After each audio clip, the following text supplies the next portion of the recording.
Hello, everyone. Welcome to another great session here at TCCA.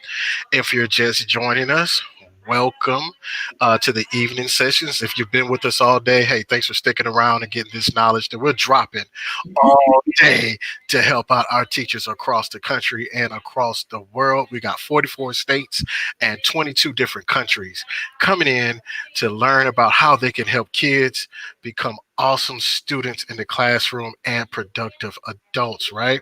So we have someone is going to drop some knowledge on you to help you with your ELL babies. And if you don't have any ELL students, what she's about to present can help all students as well. But she's going to tell us about how to help your ELL students. We have Miss Jessica Prado, and she's going to take it away from here and drop some knowledge on you guys. And I'm telling you, you're going to love the information she gives. And look in the chat because there's going to be a link for you to participate with her as she goes along. At no further ado, go ahead, Ms. Prado, and take it away. Hi, guys. So welcome to Hybrid Teaching Methods with English Learners.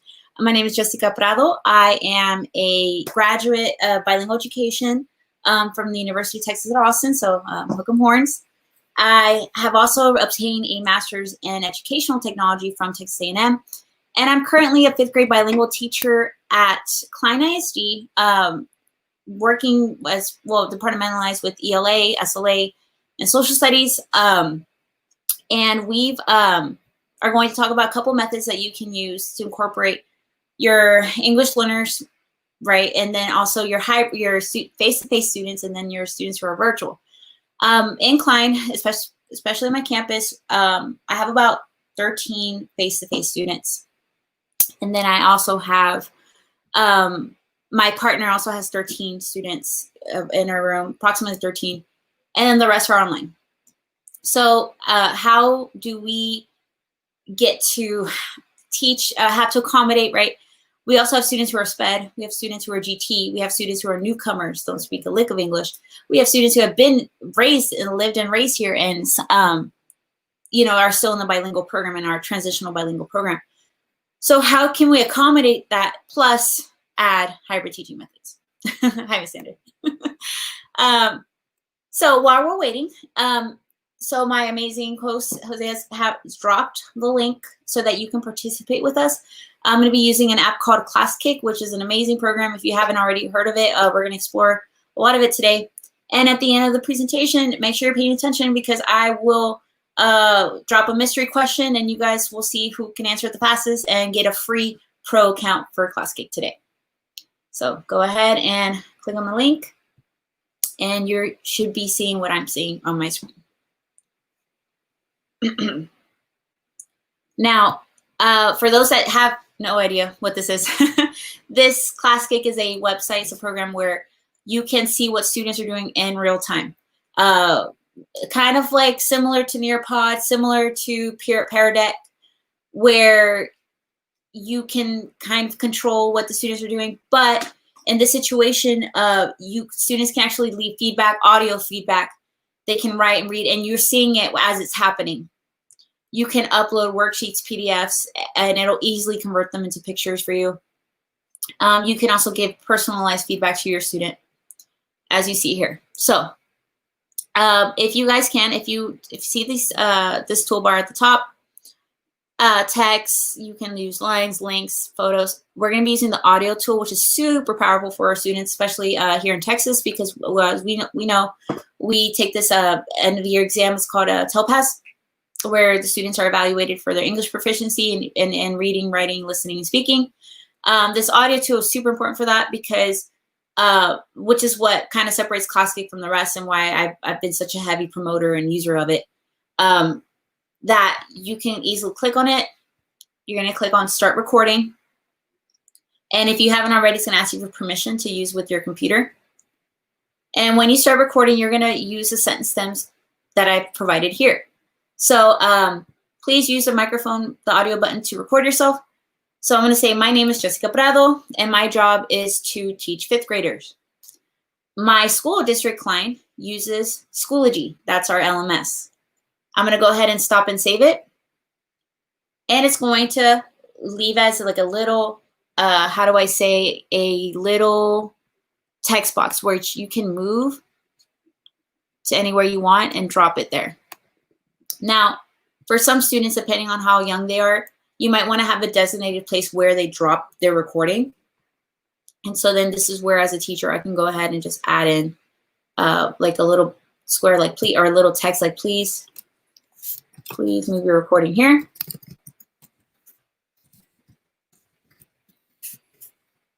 Recording down here. And if you guys have noticed, another thing that kind of separates this from the rest is that if you make a mistake or you forgot to add something or you want to take away something, this updates in real time. So even though your students are logged in and they all have their own copy, as you see here, so this is my master copy that I'm in, I can assign one with a link. Students can help one another. I can lock it if I don't want students to edit or do anything. And this is the link that I can use. Again, it's compatible with Google Classroom, but if you have Schoology or Canvas as your LMS, you can also copy this link and drop it in to your courses for the day. Now, this is the cool part. This is the view work section. So as you see here, I have a couple of students. I can see where that black screen is. So I can see Ada, I'm just going to use an example, has gone way ahead, right? She's already by, slide 8. So then here I can, if we're zooming, I can be like, hey, Ada, just make sure to, go back to the screen. And I can see who's active and who's not, right? Aunt Smith, Aunt April Clark, right here, Billy. I can see Bradshaw left in over here. I can see Brooker is right here on slide 8 again. And if they don't have any black screen at all, it means that they're not logged in. So if Dawn is completely grayed out, it means she's not active anymore. So that's where you can go ahead and make a phone call like, hey, where's XYZ? I see that she's not logged in for today. This is for like real time teaching as you're doing whole group, especially if you're just virtual, if you're just virtually teaching, this app is a godsend. And if you are doing what I'm doing, which is both at the same time, amazing. You can see what your students here in class are doing and what they're doing at home simultaneously. You don't have to hunt anybody down or see which paperwork is doing what. Now, as you see here, I can just view by slide 1. So this is where I'm just going to go ahead and go through. And I'm going to see who, and I can also filter it by who's active and who's not. So I'm going to hide the students who are offline. And I'm going to go ahead and click on, let's see if I can click on Daisy. And let's see here. I see Daisy's currently here. I can also see Denisha. Let's see if she has anything. And so then here's where I'm just going through and seeing who has an audio that we can play for today's example, correct? And if you haven't already, go ahead and record. Here's the sentence stem for today. You're going to use the sentence. So I'm going to go ahead and delete what I did for my master copy. And if you guys refresh, you guys will see that you'll get all the updated results. So here we are. I'm just going to go ahead and see what I can hide offline. There we go. And I'm going to hide students who have not started the assignment. There we go. And I'm going to go back. And so I see here, great job too. If you just want to go ahead and write it in, that's also a great way to use Classweek as well. Very informal. It's just something for you to, again, keep tabs on your students with. And see if I can go ahead and use a previous one. I'm going to do that one. And I'm going to use Bradshaw. So for example, here's for my previous class. So this is named Mike. My name is Mike. My job is to teach 9th grade English. My school uses Schoology. So here I can see that's Mike. So then whenever I hear that feedback, I can add a sticker. I'm like, oh, great job. It's especially for your little ones. Or you can also record yourself. So this is another component, especially with your students, if you really want them to practice English and using their sight words or what have you. Recording themselves is a super powerful tool. So then I can go ahead and give feedback. I'm like, hi, Mike.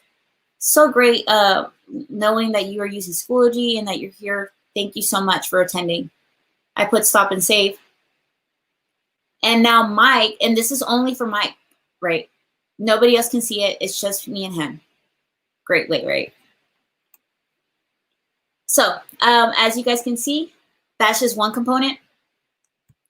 And the thing is, why ClassKick? Why am I so heavy on it? It's because yes, I do teach in a Title I school, and unfortunately, we do have students that don't have tablets. Their internet's not the best quality. They have a lot of phones and tablets, so ClassKick is a great and easy way to do that. And make sure that we are it's an iPad app. So yes, it is an app that they can download on their tablet or on their phone. And it's great. It's really, I mean, the way that it works is it's just so simple. It's simple for students from pre-K all the way to 12th grade. And again, it's a great way for you to keep tabs on all the students. Okay. So right here, I'm going to go to slide 2. And today's presentation, we're going to be talking about the couple of resources that I've been using just to collect information. So if you guys haven't already heard of Dr. Catlin Tucker, she's like a leading expert, especially when it comes to technology and how to use it in the classroom. She's a blended learning coach, best-selling author. And here she's always providing some type of free worksheets or templates that you can use, especially for your, for your hybrid learning or remote or in person. And I read her book. A lot of these tips are from her, making sure if you guys want to go ahead and read that book, I'm just kind of summarizing the awesome points that I found.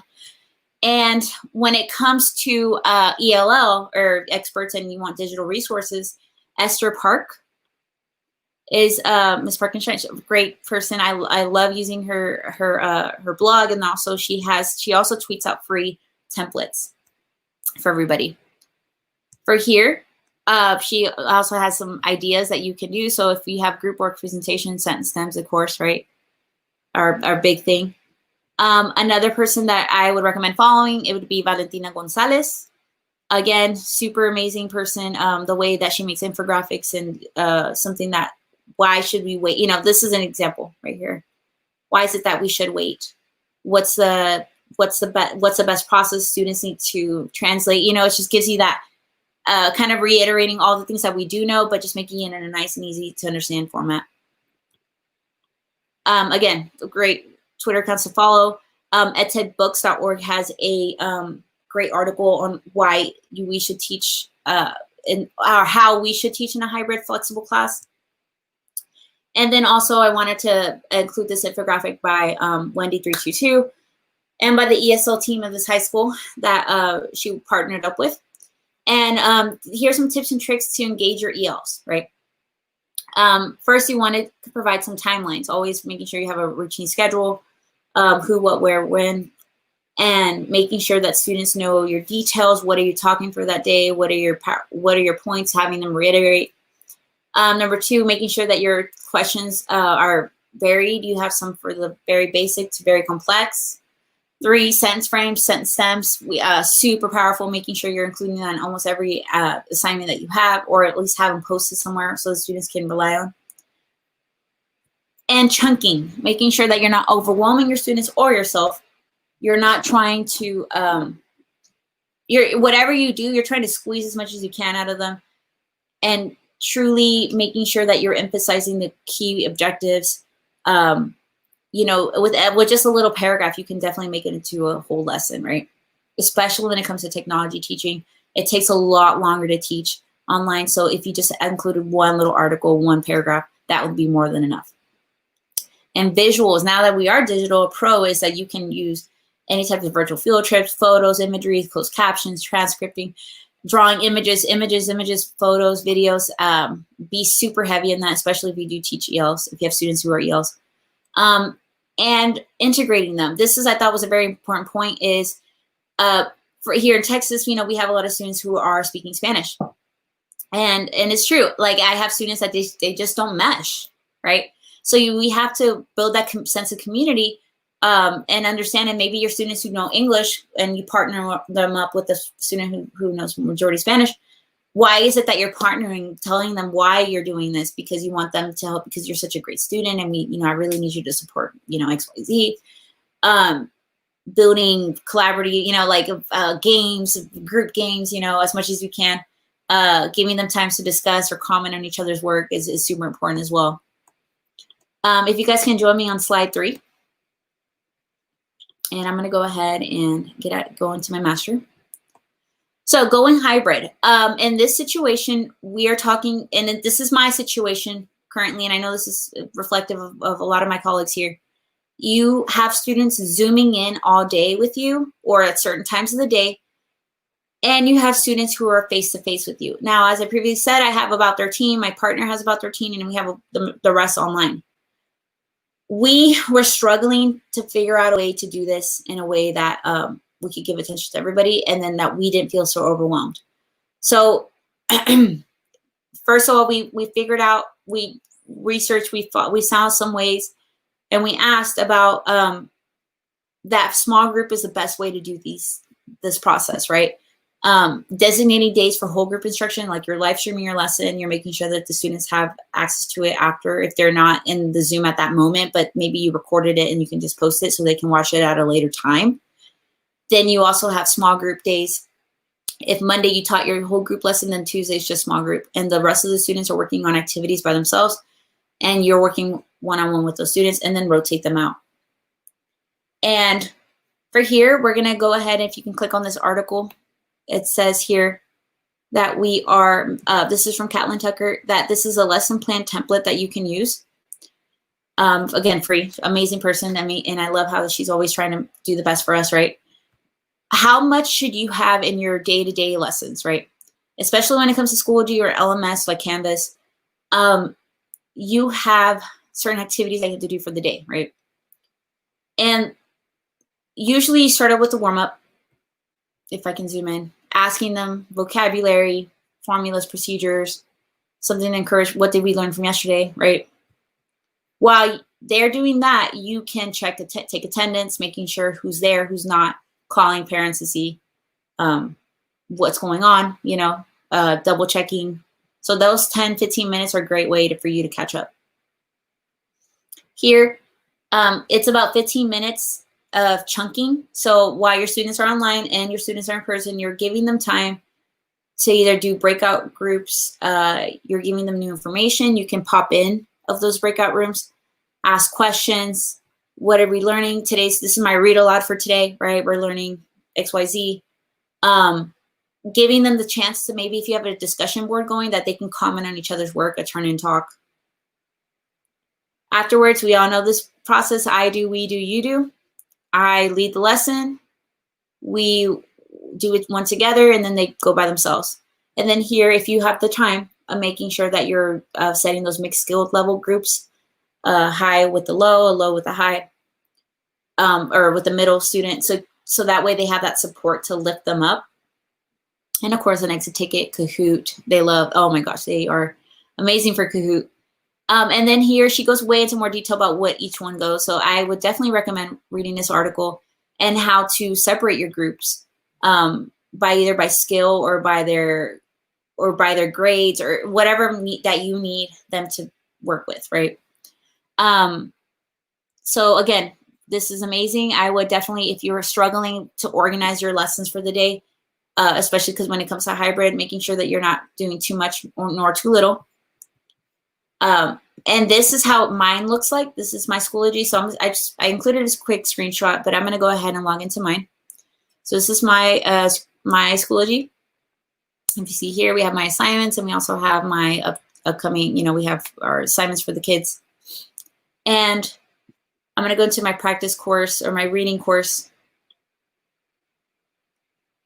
And I have a media album for my pictures. So if a student were to miss for that day, it's pretty much like an my expectation is that the students at home should also have a notebook. So it's kind of like that blended learning piece where you're using technology with something offline. So as I'm, my partner and I, we dedicate Mondays and Wednesdays to notebook, teaching them, having them write, using sentence stems, going over vocabulary. And then we make sure that they include it in there. See, just even like how to do it in person and virtual.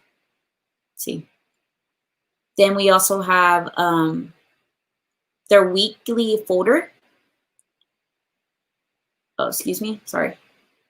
We have their weekly folder. So I'm going to go into here, go to week 7. Again, using my, trying to separate and make it as friendly as possible. And here I have my objectives for the week. I don't change them out every day. I look ahead and make sure, like, okay, here are all the teaks we're going to hit for this week. In this case, we only had 1, so that's the one I included. Our language objectives, our OPS, our sentence stems, and the anchor chart for the week. This is something that they're going to see constantly. I'll include it in their worksheets. I'll include it in the PowerPoints for the day. And then here is where I have it separated by the daily activity. So I follow the same spot every day. I use kind of what Catlin used. I have a warm up.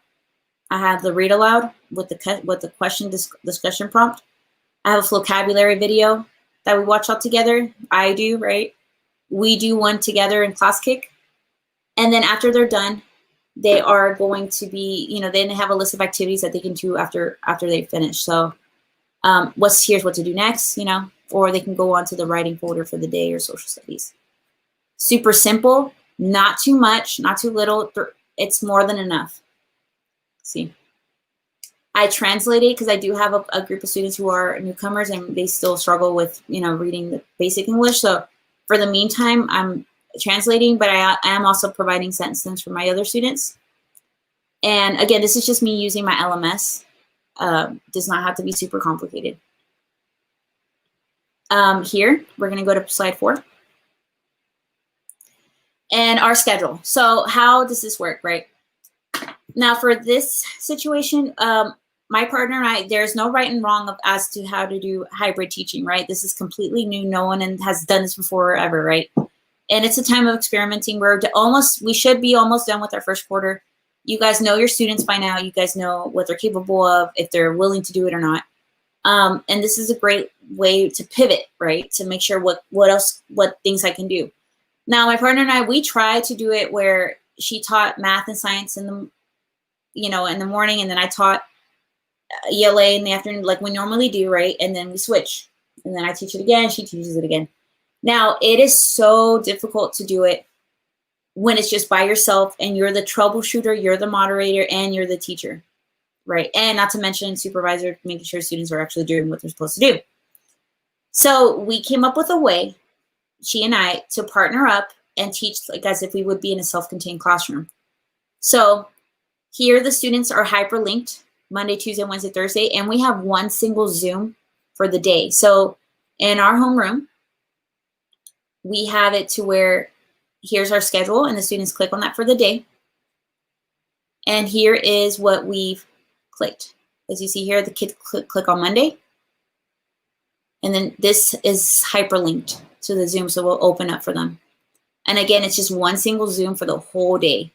So while I'm teaching morning, if I'm reading, my partner's in the background, kind of like what my host here is doing. He's there, but you can't tell. He's moderating. He's making sure the kids are doing what they're supposed to do. And he's helping, if the students didn't show up for that day, he's calling parents to make sure that, my partner, she's calling parents to make sure that where are they? Are they having any trouble? Sometimes, I'm sure you guys have been in this situation before. You're teaching, you're in a groove, you're doing great. And a student's like, Miss, I can't see the screen. Miss, I can't type. Miss. And so then that, and you try to ignore it, and then you feel bad because you're like, oh, the student's missing instruction because they can't see the thing.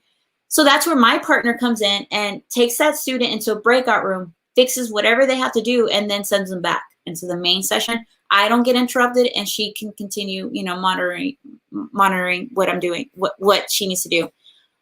And then after lunch, I do the same for her. She teaches, I'm in the background, and I'm moderating my students in the classroom, the students online, and she can go ahead and make sure that she's teaching without interruptions.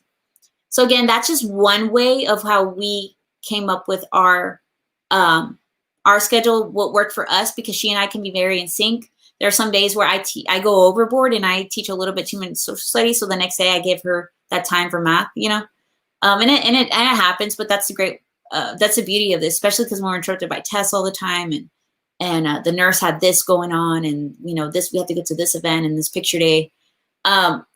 Working concurrently with my partner has been a godsend, really, and it has really alleviated a lot of stress for us. But again, what works for you. Just don't be afraid to experiment, especially in this situation that we're in. In your schedule, and again, we're working on this as well. I think we're kind of evolving now from whole group lessons to now, okay, how can we schedule a day for small group? And one way to do this is partnering a virtual student with a face-to-face student. And what you could do is do Monday, whole group, Tuesday, small group, Wednesday, whole group, Thursday, small group, Friday, everybody's together. You do a review game for the week or what have you. And again, this is the blog from Catlin Tucker, if you guys want to go into more detail, but I kind of snapshotted the most essential. Usually it's just like what we're doing, you know, how we've done in the past. You do the small group rotations, you know, you start off with the student, a group that you're working with, and then the other students are doing something offline or online in this situation, and then you just rotate. You can do them down the whole day. It might take two days, depending on how long your mini lessons are. And then here, the group one, you know, that's their schedule. They know, okay, on Tuesdays I meet with Miss Prado. You know, on Wednesdays I meet with Miss Casita. In this situation, I would also make sure that you, again, have that cleared out, like you're just dedicating that whole day just for them, making sure that you're meeting with them no matter what modality they're in, virtual or one-on-one. So that way you can also build that relationship with them, especially if they're not with you in person, right? But this would be something to evolve beyond just whole group teaching. And I'm on slide 6 right now. And how do I actually implement this? So how can you become socially distant, and how can you assign it easier, right? I'm sure we've all tried to do breakout rooms before. I'm sure it's, you know, it's a little difficult. It can be a little tedious because even though you have your list of students of who's going to belong in each group, sometimes it can be a little difficult for them to understand, like, you know, what you're doing.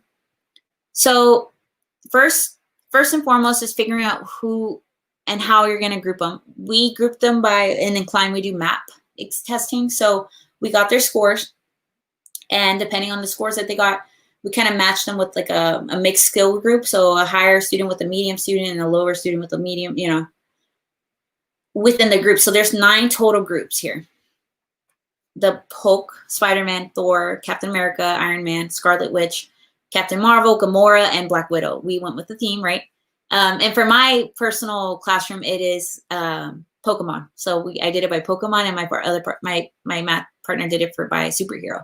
So that way the students know that their reading groups and their math groups are different, right? And again, they have access to this. We put this in their Schoology so they can, if they ever forget what number they are, they can use it. And make sure you guys are paying attention, okay? So here, I have it to where the group also has partners built into it, right? So Daniel and Emiliano are Hulk group with Alexia and Jairo. But if I want to do partners for that day, then they have their number. And that number is the number I assign them on breakout rooms. And that would speed up the process for you and your partner. I mean, no matter what interface you're using, either Zoom or Google Meets, right? Or Teams. So then the students, and here's an example, they have to learn how to rename themselves. You teach them how, I mean, I'm sure a lot of students already know how to do that, right? But usually there's like 3 dots in the corner, and you click on it and it says rename, right? And so the students would put in their group name and their number, depending on what you're doing for that day. So my situation, it's Spider-Man. I'm in the Spider-Man group, but my partner number is 16 and my name is Jessica. And that's what we trained our students. And we're working on it. I mean, don't get me wrong, it's not like a one and done thing, but constantly repeating, guys, please make sure you put your group number, your group name, and your number, and your name, right? And then they can add whatever they want afterwards. But that way, when the Zoom option comes up and you're trying to assign it, you don't have to go in like, okay, who's, you know, you don't have to go to your screen, and it takes forever. It just sped the process up like no other. So then, and also, and sometimes, unfortunately, the students get kicked out of the Zoom because of internet connection. So when they come back in, you don't have to look at your paper again and be like, okay, where did they go? If they already come in with their number 11, then that's when you just assign them to breakout room 11. Or now Zoom has the option where you can change your breakout room names. But again, you're up to you. Numbers are quicker for us, right? They click rename and that's it. And so what you see here is an example of my students. And we use the hallway. I'm out there monitoring for them. So I'm kind of like in between my room and this hallway. But we're trying to get it away where it's like socially distant, right? But also where they, can talk and not feel like they're, interrupting other students' conversation. So what you don't see is that they have, they are, you see them separated and they're actually chatting with a hybrid. I mean, they're doing it with the virtual student. So this is my face-to-face student. And what you don't see is like here, she's chatting with her virtual partner. That way the students can be in breakout rooms alone, but not really alone. You're out there monitoring. And if you see that a student's just kind of like sitting there and she's like, well, what happened? It's, oh, my partner's not there. And so that's the way to keep them accountable for them. Because what's happening is that sometimes our students are on Zoom all day, they turn off their camera, but when they're actually in a room, one-on-one by themselves, it's kind of like, oh, I actually have to pay attention, So it's another way of keeping them accountable and also you monitoring them and giving them a chance to work independently, building their English, right? Making sure that they're with a partner who maybe speaks more English than they do or explaining to them what this concept means. So this is what we've been doing, and this is the process that we've been working, tweaking, right? So that's been super, super great for us in terms of expediting small groups. And okay, so I have about 15 minutes left, and I wanted to go into tech tools for our ELLs, right? Or in this case, ELs, because I believe it's now English learners now. They dropped the language part. Because technically, students come in with language already. You're just adding English to them. So here, I also, I have ClassKick, I have TeacherMade, and I have Nearpod. Now, I went into ClassKick a little bit, but of course, due to time constraints, I would love to talk about ClassKick and all the different features that it brings. But if you have time, here's my YouTube video. And hi there. If you click here, it'll, my YouTube name is Bilingual Bull. That's my teacher blog. And that's where I've made a lot of other different tutorials. This one is specifically for ClassKick and how to use it and some different ideas. So if you guys want to go ahead and watch it in your own time, feel free. Because to me, this is a great way to really keep track of everything and giving them the chance to provide some audio and feedback that you normally wouldn't get with another app. Another thing that, a lot of our teachers have books and worksheets that you already have. Some teachers, unfortunately, don't have the access that we do at my school not even our school, just the 3 to 5, where all the students have a laptop. Now there's like in kinder, you might need to print out the worksheets for your face-to-face students, right? But then upload that worksheet into a app where they can edit. Now for ClassKick, it does it automatically. So if I were to go here, add that, create from file, I can get the workbook that we're all doing. And so my students are doing it on paper in the classroom, and my students online are doing the same exact worksheet, right? It's easier for you and easier for them, and everybody's held to the same expectation. Now, if you do have the access to have the computer, I mean, everybody's doing it on ClassKick, right? But I mean, that's just an option for those that we know that can't do that, right? Now, as I go through, it scans them all automatically. You don't have to go and take a picture of it. That's in a pain. You can import all the pages, and it'll go ahead and upload them as needed. It's converting them to JPEGs. And the other program does too. TeacherMade also does this as well. It'll convert a PDF into a photo.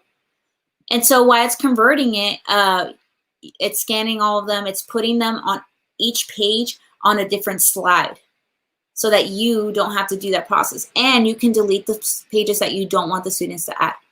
Or again, remember, ClassKick lets you go back and add a page if you deleted it by accident, So here I put finish, and then I'm going to see my new, discard images, my new slide. So here's my workbook, see? And it automatically does it. So this is something that we've the students can write a name on the tag. So especially with iPad, I feel like Classic actually works better on iPad or tablet. And if they were to click on the pen tool and put, what's the dog's name? Tag, and then if you want them to record themselves saying it, my dog's name is Tag. And so then they would drop the recording right there, and then you would check in on it later. Students can also ask for help. There's like a little hand sign if you guys haven't seen it already.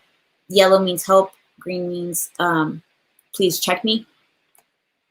It's also automatically graded. You can add stickers. You can even have students help each other. So where it says right here, helpers, you can turn that on and have it to where it's anonymous, so the students don't know who they're helping. So that's another option as well. But going back to where we were for TeacherMate, this is another app that also converts those worksheets or any of those book pages or whatever you're doing for that day. And your face-to-face students have it, and you want to make sure that your virtual kids have it. This video kind of goes into detail about how to do it. You create your worksheet. You add a description, you add a background if you need to, right here. And he's picking up a file of the United States. And I'm just gonna go, and you can add, this is where it's very important to add the anchor chart, especially because normally a student would just look at the anchor chart in the back and call it a day.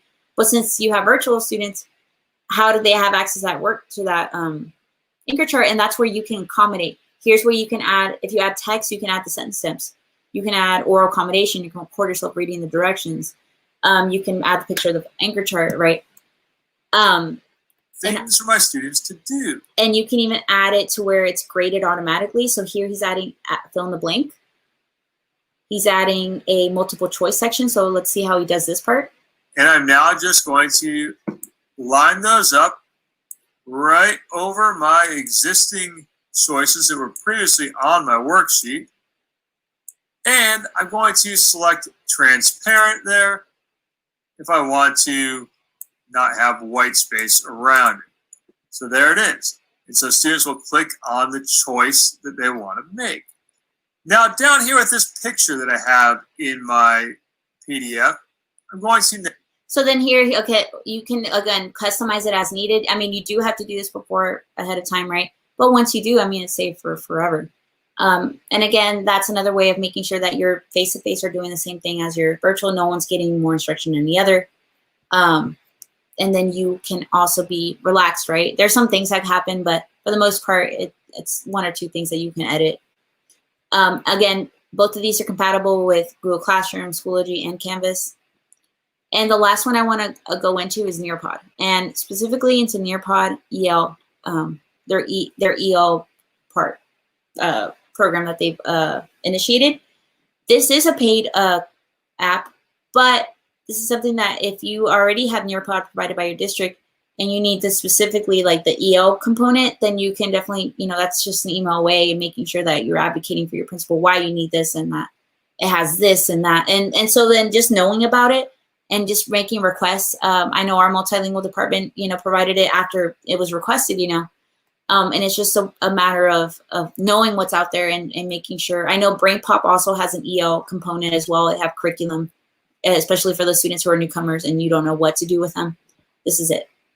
So if I were to go to My Nearpod, and once you paid for if your district or school has paid for it, then here where your Nearpod library is, you'll have a section that says English learners. And when you click on that, it already comes with like the grade levels. You can filter it down by subject or by vocabulary, whatever you need, like for math or science. This is for grades 6 through 12.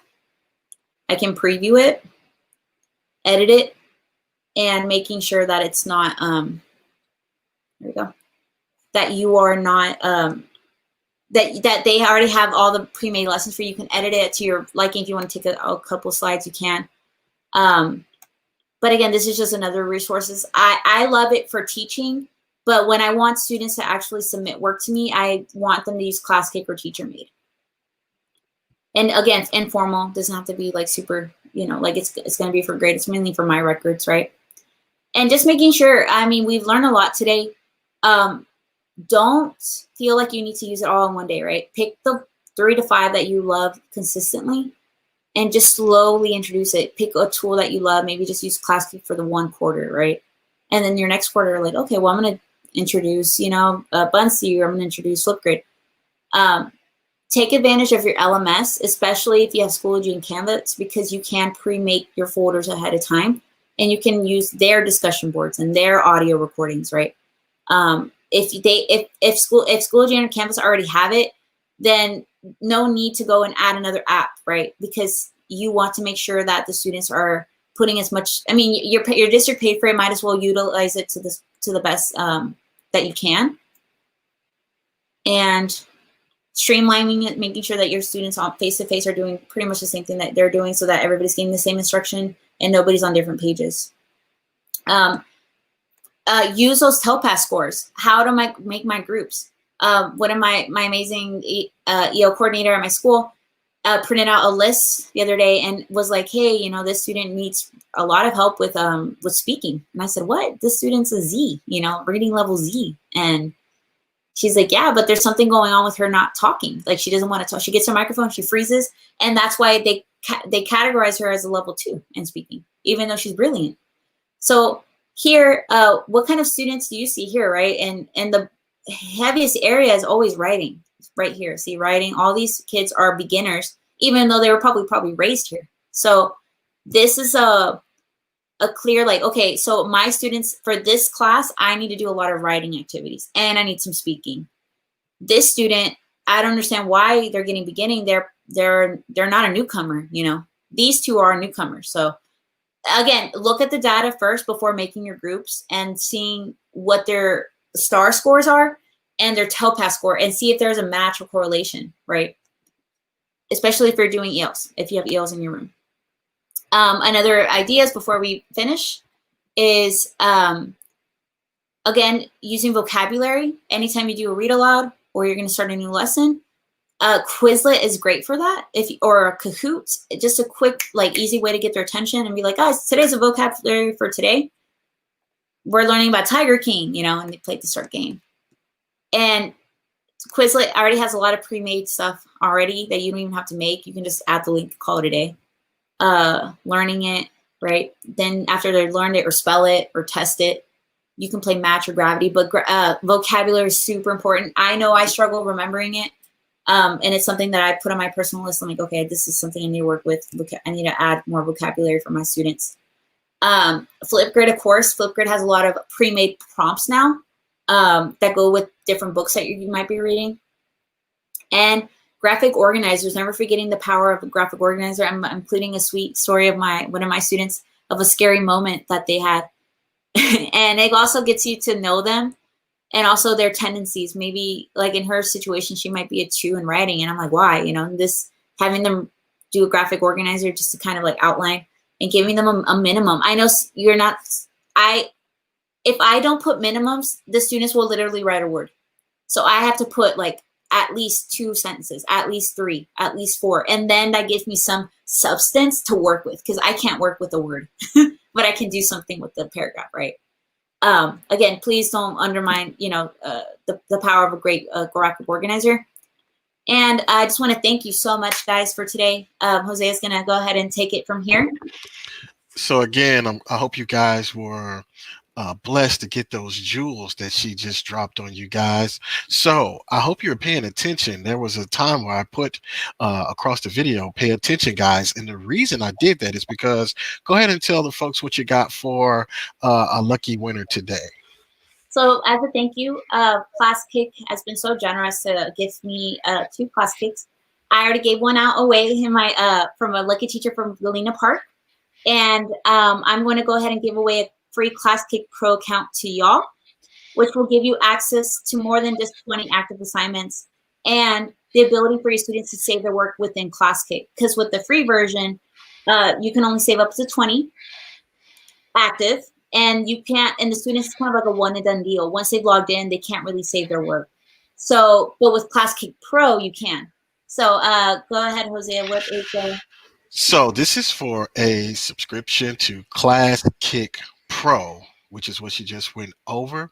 And here is the question. The first person in the chat to answer the question correctly will win that free account to Class Kick Pro. And here is the question to answer in the chat. First person to answer gets the account. The question is, what group does Miss Prado belong to? And what was that? The Zoom. What group did I rename myself when I was doing the Zoom example? Okay, in the Zoom example, what did Yes. she rename herself? In the Zoom example, what did she rename herself? What group was she a part of? Does anybody remember that? Again, in her Zoom example, what group? What did she rename herself in that group? Let's see if we can First, remember. let's see. First, the other group was really Somebody said Pokemon. okay. I renamed myself. I remember put Jessica. She renamed, yes, she renamed it. Oh, very great clue. She renamed it with Jessica. I believe people are trying to go back and find it. Yeah, right now they're probably going clicking back. Oh, we got a winner. There we go. Edna Vera, Spider-Man 16. Thank you. Edna Vera, do us a big Oh, favor. you know what? I What? think it's Sonia. Oh, wait, did she get in a second? Oh, you know what? They actually both typed in at 2:45 at the same time. So let's see. You know what? I think I could possibly add for a third. So Sonia and Edna, let me go ahead and give y'all both a free Class Kick Pro. They both literally typed in at 2:56 and 3 seconds. I have it right in front of me. Awesome. That's awesome. So Sonia Lopez and Edna Vera, please drop your emails in the chat. We're going to take a screenshot and she's going to get that to you. Again, Sonia Lopez and Edna Vera, who answered Spider-Man or Spider-Man 16, go ahead and drop your email in the chat. And Ms. Prado is going to grab that and get in touch with you sometime this evening or by tomorrow morning to give you your prize. Woo. Don't forget to drop that email in the chat. And remember, guys, if you want any more information, tutorials, Bilingual Bull is my YouTube name. I also have a Twitter, Instagram, and I try to, if I ever have free time, record any videos or tips. Thank you so much. I'm screenshotting that to y'all. Again, that YouTube channel was Bilingual Bua. If y'all guys, you look on there, go ahead and join her channel. Subscribe. Come on now. She gave some great information. Thank you so much. All righty, guys. You should be getting it later tonight or by tomorrow. All right, guys, we're going to go ahead and wrap this session up to allow you to get to your final session. For those of you who are going to your next session, thank you for riding it out with us all day or all evening. For those of you who are done for the day, it is a beautiful day here in Houston. So good golf, good tennis, whatever makes you happy. And remember, please wash those hands and social distance. See y'all next year, TCCA 2021. Y'all have a good weekend. Bye-bye. Bye. Thank you, guys.